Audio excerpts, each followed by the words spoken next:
Trashëgëmia kulturore dhe arkitektonike e Trevës së Krajës u prezantua në Galerinë e Arteve në Shkodër. Arkitekti nga Ulqini Korap Kraja solli për publikun dokumentime dhe materiale që pasqyrojnë historinë, traditat dhe arkitekturën tradicionale të kësaj zone.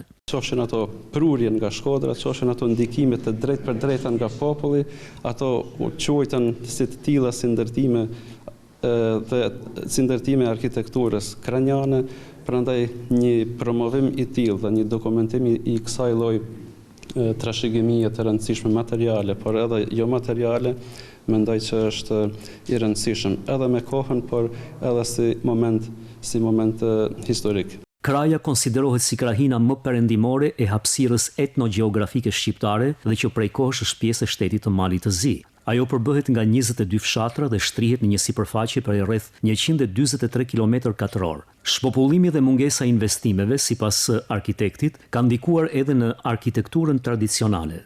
Një trashëgimi e tillë kulturore quhet edhe si trashëgimi në rrezik, pra vlera të ndryshme estetike, historike, kulturore, ndërtimore janë në rrezik që të zhduken, të shpërbehen dhe të mos dokumentohen. Prezantimi i vlerave arkitektonike të Trevës së Krajës është pjesë e programit të Galerisë së Arteve në Shkodër, që synon promovimin e vlerave artistike dhe kulturore të hapësirës mbar shqiptare.